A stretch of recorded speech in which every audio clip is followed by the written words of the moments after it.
ওকে, তোমাদের লাস্ট দিন কি পড়ানো হয়েছে? মার্কশট পর্যন্ত, তাই তো? জি স্যার। আচ্ছা, তো আজকে আমরা আরেকটা সর্ট দেখবো, ডিভাইড এন্ড কনকোয়ার ইউজ করে, যেটা সেটার নাম হচ্ছে কুইক সর্ট।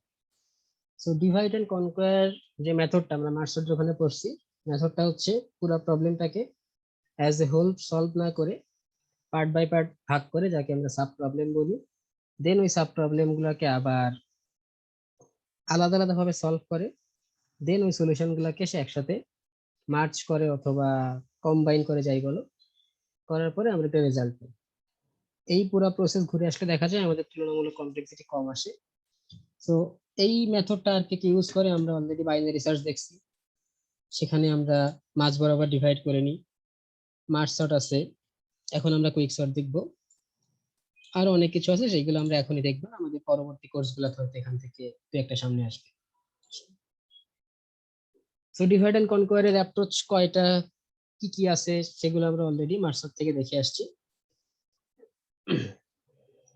আর মার্চ সর্টের আমাদের ডিভাইড এন্ড কনকোয়ারের সুবিধা কি, লাইক আমরা যদি মার্চ সর্টের কথাই কল্পনা করি, আমাদের নর্মাল যে সর্টিং অ্যালগরিদম গুলো আছে, বাবল সর্ট, তারপরে হচ্ছে সিলেকশন, ইনসারশন, যেগুলাই বলো, এগুলোতে দেখা যায় যে এন স্কোয়ার পরিমাণ সময় লাগে।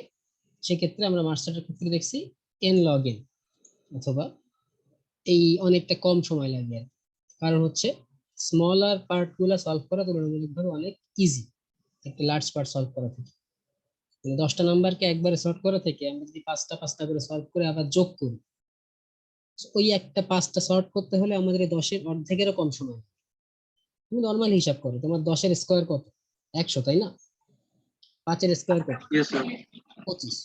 25। 5-এর স্কোয়ার কত? 25। দুটো যোগ করতেও যদি আরো 25 সময় লাগে, তাও 75 আমাদের হয়ে যাচ্ছে। So, ওই সেন্সে আমাদের সময় এমনিতেই কম লাগে। তো এখন আসবো হচ্ছে আমরা কুইক সর্ট। সো কুইক সর্টটা আসলে কিভাবে কাজ করে। সো এটাও আমাদের হচ্ছে একটা কম্পারিজন সর্ট, যেটা হচ্ছে ডিভাইড এন্ড কনকোয়ার ইউজ করে আমরা এই সব দিকে না যে সরাসরি সর্টের দিকে যাই। সো কুইক সর্টের শুরুতেই আমাদের একটা পিভট ভ্যালু ধরা লাগে। এখন পিভট ওয়ার্ডটার সাথে যদি কেউ পরিচিত না হন, তো মনে করো যে কোনো একটা ভ্যালু ধরা লাগে। একটা ভ্যালু ধরার পরে মানে পুরো অ্যারে থেকে আমরা যে কোনো একটা ভ্যালু নিই, নেওয়ার পরে ওই ভ্যালুটা থেকে ছোটগুলাকে আমরা একপাশে করব। ছোট বলতে ছোটগুলাকে সর্ট করে আসতে হবে এমন কোনো কথা নেই। মনে করো একটা র্যান্ডম নাম্বারের অ্যারে আছে, তার থেকে আমরা একটা র্যান্ডম নাম্বার নিলাম 15। এখন 15 থেকে ছোট যে নাম্বার গুলো আছে সেগুলোকে আমরা রাখবো 15-এর বাম পাশে। 15 থেকে বড় যে নাম্বার গুলো আছে সেগুলো রাখবো হচ্ছে আমরা 15-এর ডান পাশে। এখন বাম পাশে যে ছোট নাম্বার গুলো আছে এগুলাকে সর্টেড অবস্থায় থাকতে হবে এমন কোনো কথা নেই। প্রথমে থাকতে পারে 12, তারপরে 3, তারপরে 8, তারপরে 10, তারপরে 2, তারপরে 15।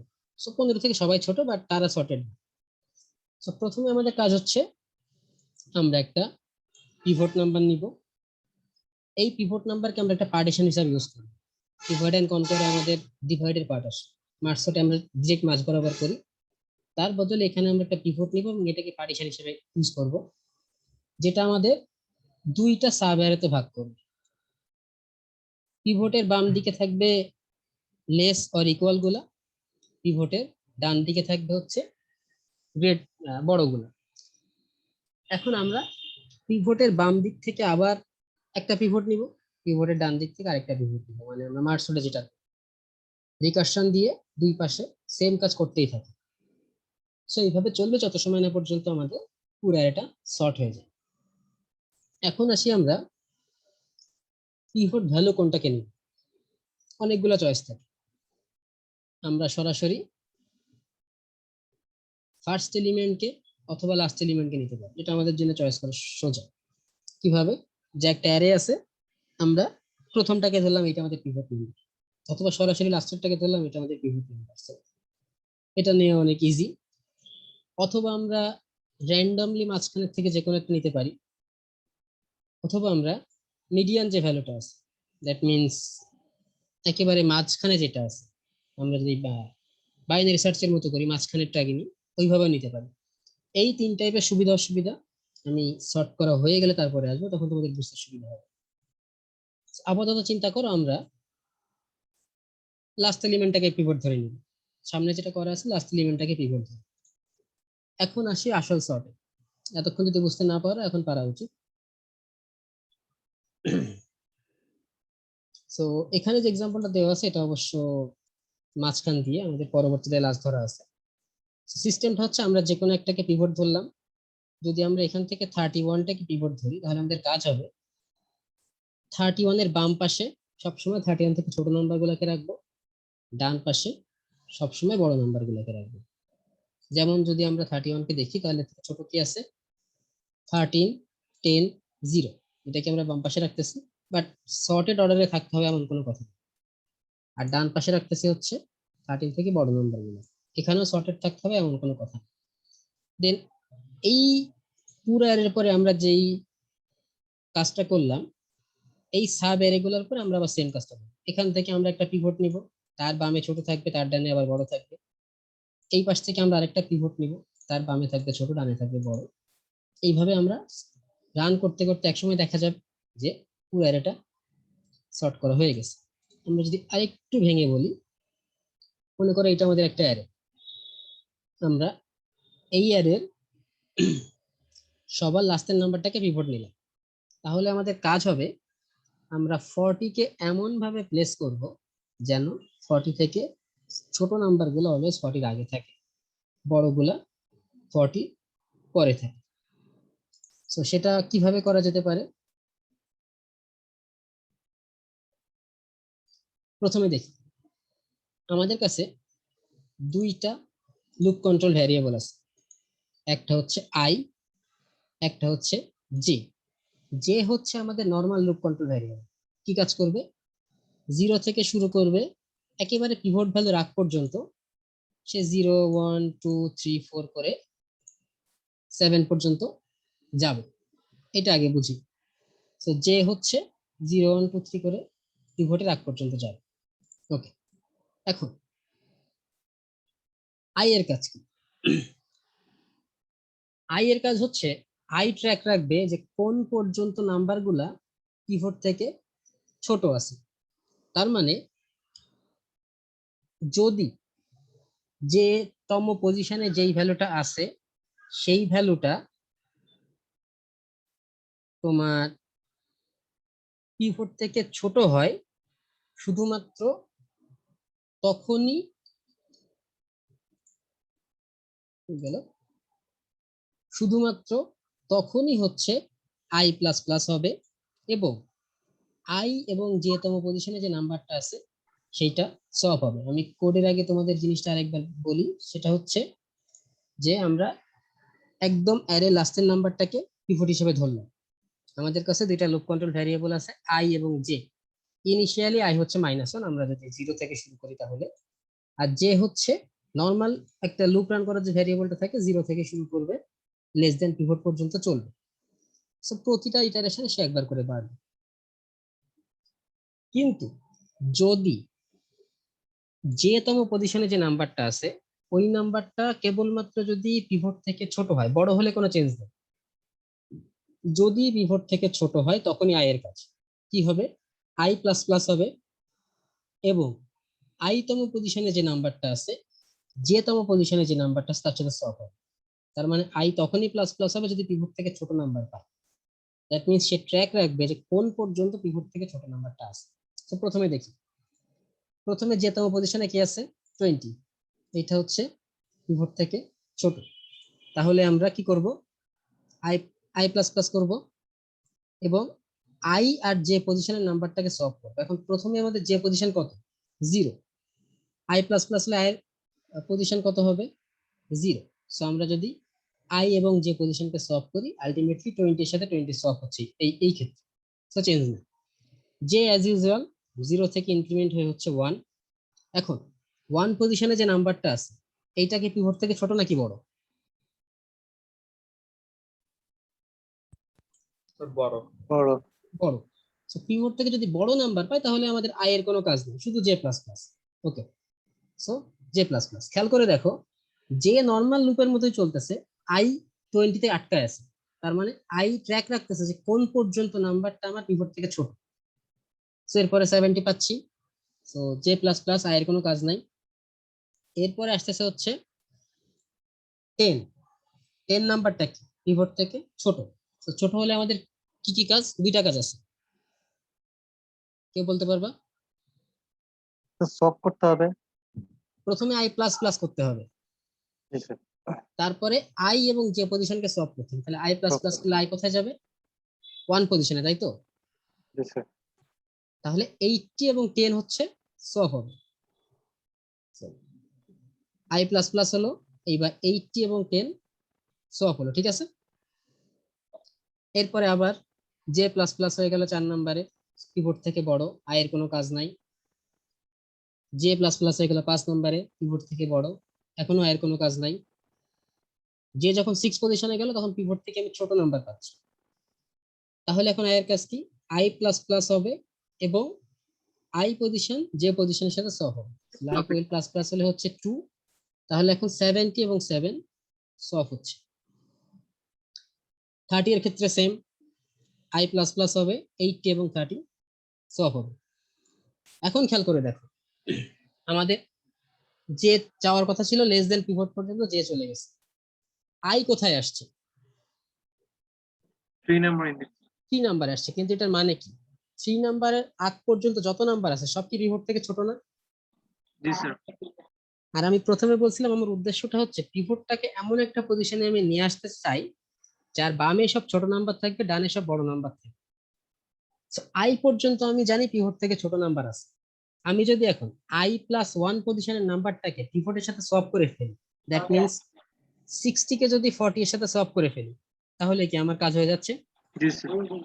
তাহলে আমি 60 থেকে 40 এর সাথে সলভ করলাম, দেখো 40 ছিল আমার পিভট, তার বাম দিকে তার ছোট নাম্বার আছে, তারা সর্টেড নাই বাট ছোটগুলো আছে, ডান দিকে বড়গুলো আছে। তার মানে 40 এর পজিশনটা তো ফিক্সড, জি স্যার। কারণ তার এই পাশ থেকে কোনো নাম্বার ওই পাশে যাবে না, তাদের নিজেদের মধ্যে তারা শর্ট হবে, কিন্তু 40 ফিক্সড। এই হচ্ছে প্রথম ইটারেশন। এরপরে সেম কাজ, এই পার্টটাকে সেম কুইক শটের মধ্যে পাস করতে হবে, এই পার্টটাকে আবার সেম কুইক শটের মধ্যে পাস হবে। তাহলে কি হবে? প্রথমের ক্ষেত্রে 30 কে তারা পিভট ধরবে, ধরে যা করা তাই হবে। পরবর্তীতে 60 কে তারা পিভট ধরবে, তারপরে যা হওয়া তাই হবে। দেন আবার লুপ রান হবে, এভাবে চলতে থাকবে। এইটা পাওয়ার পরে আমাদের এইটা আসলো। দেন মার্জ শর্টে যেমন আমরা সেম ফাংশনকে আবার রিকার্সিভ ভাবে কল করছি, এইখানেও আমরা সেম ফাংশনকে রিকার্সিভ ভাবে কল করব। এখন ফাংশনটা দেখে আসি কিভাবে রিকার্সিভ ভাবে কল করতে হচ্ছে। সো এইটা কত সময় পর্যন্ত চলবে? মার্জ শর্টের মতো, যত সময় পর্যন্ত আমাদের অ্যারেটা মোর দেন 1 এলিমেন্ট থাকবে তত সময় চলবে। সো আমরা পাচ্ছি হচ্ছে একটা অ্যারে, আমরা পাচ্ছি একটা লো ভ্যালু, আমরা পাচ্ছি হচ্ছে একটা হাই ভ্যালু, এটা মানে হচ্ছে ইন্ডেক্স।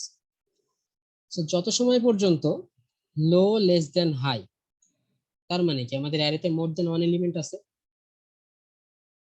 Yes sir. তখন আমাদের কি হবে? আমরা একটা পার্টিশন ফাংশনকে কল করতেছি। এত সময় যে কাজটা হলো, এই পুরাটা হচ্ছে পার্টিশন ফাংশনের কাজ। এখানে আমরা একটা অ্যারে পাঠাচ্ছি, ওই অ্যারের লো ইন্ডেক্স পাঠাচ্ছি, দ্যাট মিনস প্রথম ক্ষেত্রে হচ্ছে 0, আর হাই ইন্ডেক্স পাঠাচ্ছি যার ইন্ডেক্স হচ্ছে মনে করো 8 আমাদের উদাহরণের হিসাবে। এই পার্টিশন ফাংশনটার কাজ হচ্ছে একটা পিভট ইন্ডেক্স রিটার্ন করবে। দ্যাট মিনস আমি যদি এই কোডটা ওখানে রান করতাম, তাহলে প্রথম ফাংশনটা আমাকে রিটার্ন করতে হচ্ছে 4, পিভট ইন্ডেক্সটা। এইটা রিটার্ন করার পরে আমাদের কাজ কি? 0 থেকে 3 সেম কাজটা করা, এবং 5 থেকে 8 আবার সেম কাজটা করা। জি স্যার। প্রথমে যদি লো এর ভ্যালু থাকে 0 আর হাই এর ভ্যালু থাকে হচ্ছে 8, তাহলে সে রিটার্ন করতেছে পিভট 4। আমরা পরে তাহলে দুইটা ফাংশনকে কল করব, একটা ফাংশনের লো হবে 0, হাই হবে 3, দ্যাট মিনস আগের লো এবং পিভট -1, আর পরের ফাংশনের কলটা হবে হচ্ছে লো হবে পিভট +1 আর হাই হবে তো পুরানো হাই। বুঝতে পারতেছো? জি স্যার। So, সেইটা এখানে করা আছে। আমরা এই ফাংশনটার নাম ছিল কুইক সর্ট, আমরা সেম কুইক সর্ট ফাংশনটাকে আবার কল করতেছি উইথ সেম অ্যারে।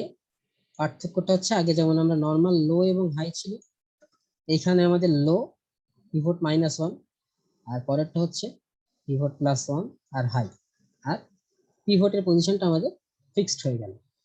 এইটা ওর মতো রিকার্সিভলি কাজ করতে থাকবে যত সময় না পর্যন্ত সিঙ্গেল এলিমেন্ট চলে আসে। আর সিঙ্গেল এলিমেন্ট আসা মানে কি, ওইটাই আমাদের আসলে পিভট হওয়ার কথা, তাই না? আর পিভট হওয়ার কথা মানে ওইটা অলরেডি সর্টেড। সো এইভাবে কাজ করবে। আর এখন দেখি হচ্ছে আমাদের পার্টিশন ফাংশনের কাজ, মেন আমরা এতক্ষণ যেটা পড়লাম। পার্টিশন ফাংশন একটা অ্যারে উইথ এ লো আর একটা হাই ইন্ডেক্স রিসিভ করবে। তার প্রথম কাজ হবে পিভট ভ্যালুটা সিলেকশন করা অ্যাকর্ডিং টু যে আমাদের এক্সাম্পল ছিল, ওই এক্সাম্পলে আমরা কোনটাকে পিভট নিচ্ছি, সবার লাস্ট এলিমেন্টটাকে, তাই তো? Yes sir. তাহলে অ্যারে হাইকে আমরা পিভট হিসেবে চুজ করলাম। আমাদের আই এর ভ্যালু কারোর মনে আছে? -1 ছিল, তাই না? স্যার। তাহলে লো যে ভ্যালুটা আছে, এখন লো সবসময় 0 হবে এমন কোনো কথা না। আমি যদি ফার্স্ট এই ইন্ডেক্স স্যার। এই পার্টটা কনসিডার করি, সেক্ষেত্রে আমাদের লো হবে হচ্ছে 5। জি তো স্যার। আমরা লো এরও আগেরটা ধরে রাখবো, কারণ যখনই বড় কিছু পাবো তখনই আসলে সলভটা করতে হচ্ছে, তার আগে কিন্তু হচ্ছে না, এবং আমরা প্লাস প্লাস করার পরে সলভ করতেছি। সো একটা আগে ধরে রাখবো। আই ইজ ইকুয়াল টু হচ্ছে লো -1 আগেরটা। এরপর আমাদের নর্মাল লুপ, যে লুপটা ছিল, লো থেকে চলবে লেস দেন হাই পর্যন্ত। লেস দেন কেন? কারণ পিভটের জায়গাটা আমাদের যাওয়ার দরকার নেই, আমরা কিন্তু লুপটা এই পর্যন্ত আসছি, এর বেশি যাই নাই। সো লেস দেন হাই পর্যন্ত চলবে। যদি আমাদের পিভট থেকে ছোট অথবা সমান কোনো ইন্ডেক্স পাওয়া যায়, মানে কোনো নাম্বার পাওয়া যায়, কেবলমাত্র তখনই আমরা আই প্লাস প্লাস করছি এবং যে পজিশনের সাথে আই পজিশনের সলভ করছি। খুব স্ট্রেট ফরওয়ার্ড, এটা মার্কসর থেকে আরো সহজেই পার্টটা।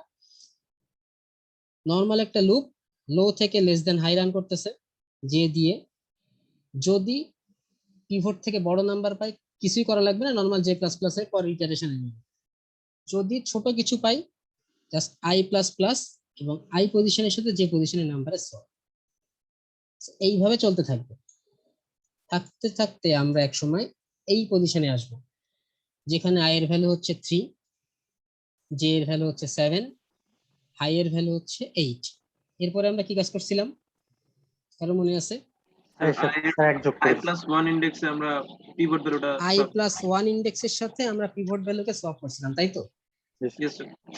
সো এই কাজটা এখানে হচ্ছে, জাস্ট লুপের বাইরে আসলে আমরা আই প্লাস 1 ইন্ডেক্সের সাথে এ হাই, আর আমরা জানি হাই নাম্বারে পিভট আছে সবসময়, এইটাকে সলভ করতেছি। এবং এই ফাংশনটা কি রিটার্ন করতে চাচ্ছে? পিভট ভ্যালুটা, তাই তো? স্যার। সো পিভট ভ্যালুটা এখন কোথায় আছে? I plus 1 A. I plus 1 index. So I plus 1 return করে দিচ্ছি।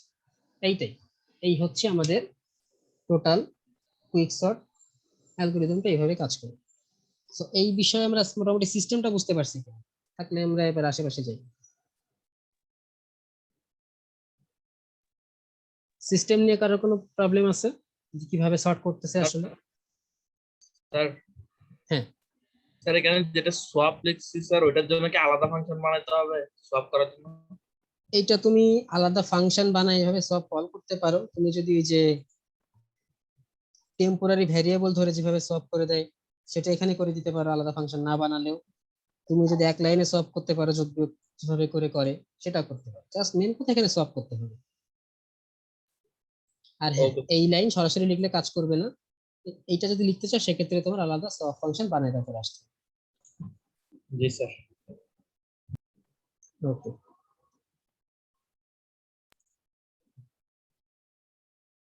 স্যার আরেকটা প্রশ্ন ছিল। হ্যাঁ বলো। স্যার আমাদের এই কুইক সর্টটা স্যার ডিভাইড এন্ড কনকিউর পদ্ধতিতে না হচ্ছে? আচ্ছা, ডিভাইডেড কনকোয়ার পদ্ধতিতে কেন, মানে কিভাবে হচ্ছে তাই বলতে চাচ্ছো? না স্যার, বলতেছি স্যার এটা কি ডিভাইড এন্ড কনকেয়ার পদ্ধতিটাই হচ্ছে, মানে কি আলাদা করে বারবার যেটা করতেছি? হ্যাঁ হ্যাঁ, ডিভাইড এন্ড কনকোয়ার হচ্ছে, কারণ দেখো আমি একটা পিভট বের করে ফেলছি, মেন কারণ কি আমি কিন্তু ডিভাইড করে ফেললাম। এইবার এই পাশে কিভাবে সর্ট হবে আর এই পাশে কিভাবে সর্ট হবে, কেউ কিন্তু কারোর সাথে আর ইয়ে না, কানেক্টেড না, এরা আলাদাভাবে এই পার্টটা সর্ট হচ্ছে, এটা এখন একটা সাব প্রবলেম, এইটা আরেকটা সাব প্রবলেম। বা বলছো ওটা কি হয়, মনে করো সবার সাথে সবার হচ্ছে সবার হচ্ছে তোমার বারবার কম্পেয়ার হতেই থাকে, এখানে কিন্তু না, এখানে ডিভাইড করে ফেলছি, এই পার্টের সাথে পরের পার্টের কিন্তু কোনো সম্পর্ক নেই। এই জন্য আর কি ডিভাইড এন্ড কনকোয়ারটা এখানে হচ্ছে ওই সিস্টেমে। জি স্যার, বুঝছি। এখন আসি যে কুইক সর্টের কমপ্লেক্সিটি কত। সো মজার ব্যাপার হচ্ছে কুইক সর্টের অ্যাভারেজ কেস কমপ্লেক্সিটি হচ্ছে n log n, আমাদের মার্জ সর্টের মতোই, কারণ এখানে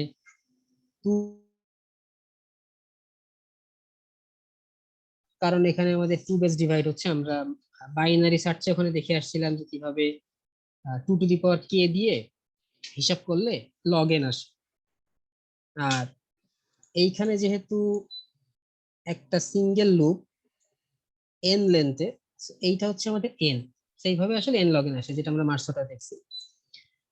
এভারেজ কেসে এখানে আসতেছে n log n, বেস্ট কেসে এখানে আসতেছে n log n, কিন্তু আমাদের যেখানে দরকার ওর্স কেসে এখানে আসতেছে n স্কয়ার। তাহলে এত হিসাব টিসাব সবকিছু করে সেই যদি বাবল সর্টের মতোই আসে তাহলে তো হলো না, তাই না?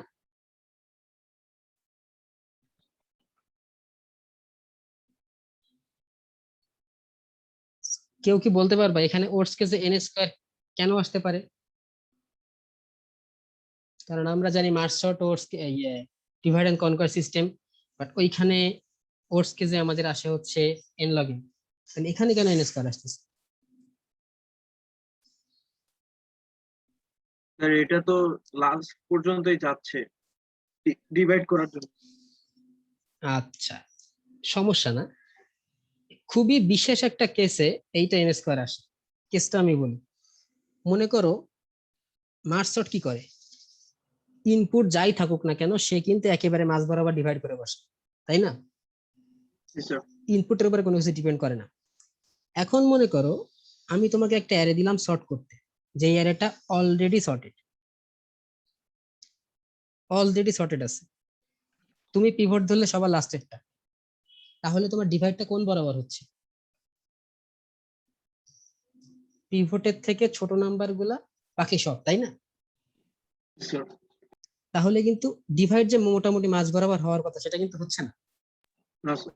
তুমি পুরাটা রান করার পরে আলটিমেটলি তুমি কি পাচ্ছ, বাবল সর্টের মতো সবচেয়ে বড় নাম্বারটা তোমার পিভট হিসেবে লাস্টে থাকতেছে, আর n-1 সংখ্যক নাম্বার তোমার আগে থেকে যাচ্ছে। দেন তুমি আবার একটা পিভট ধরবা, কোনটা? সেকেন্ড লাস্টটা, পুরা প্রসেস রান করে আবার সেম জিনিস পাচ্ছ। So, এই স্পেশাল কেসটাতে শুধুমাত্র quick sort n square ওর্স case complexity দেয়। স্যার যদি মিডলটা ধরি তাহলে তো এরকমটা হওয়ার কথা না। আচ্ছা, এইবার আমি আসি হচ্ছে যে স্লাইডটা বাদ দিয়ে আসছিলাম ওই স্লাইডটা, এইখানে এই কথাগুলো বলা আছে, এই জন্য আমি পরে বলতে চাচ্ছি। সো ইন জেনারেল কেসে আমাদের তো আর সর্টেড অ্যারে দিয়ে আবার সর্ট করতে বলার কথা না। সেই ক্ষেত্রে ফার্স্ট স্টেপটা অথবা লাস্ট স্টেপটা ধরা অনেক ইজি, কারণ কি পিভট সিলেকশনের ক্ষেত্রে সেজন্য আমাদের কিন্তু কোনো কাজই করা লাগে না, জাস্ট একটা insert operation assignment operator pivot ধরা শেষ। এইটা হচ্ছে ফার্স্ট স্টেপ অথবা লাস্ট স্টেপটা ধরার সুবিধা। এখন যদি এইরকম প্রবলেম আসে যে অ্যারেটা হয় অলরেডি রিভার্সলি সর্টেড করা আছে, আমাদের সোজা করতে হবে, ডিসেন্ডিং অর্ডারে সর্ট করা আছে, অ্যাসেন্ডিং অর্ডার করতে হবে, এই ক্ষেত্রে ফার্স্ট অথবা লাস্ট পিভট ধরলে শেষ, একেবারে বাজে অবস্থা n স্কয়ার। সেক্ষেত্রে কি করা যায়, র্যান্ডমলি ধরা যায়, যে আমি র্যান্ডমলি যে কোনো একটা নাম্বারকে পিভট ধরে নিই। সুবিধা কি, ওর্স কেসে n স্কয়ার আসবে না, বাট র্যান্ডমলি পিভট চুজ করতে অল্প কিছু এক্সট্রা আবার ইফোর্ট আমাদের দরকার, মানে কমপ্লেক্সিটি আমাদের লাগবে। অথবা আমরা মার্জ সর্টের মতো মিডিয়ামটা ধরতে পারি, ফার্স্ট লাস্ট যোগ করে মাঝখানটা পিভট ধরে নেব, কোনো সমস্যা না। কিন্তু ওই দুইটা নাম্বার যোগ করে ভাগ করতে আবার একটু ক্যালকুলেশন বেশি দরকার।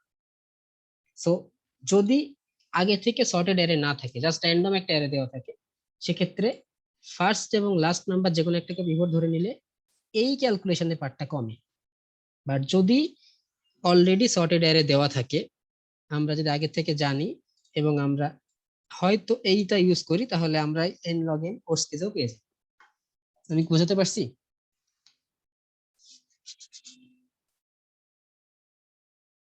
জি স্যার। আচ্ছা, যদি এটা বোঝাতে পারি তাহলে আমার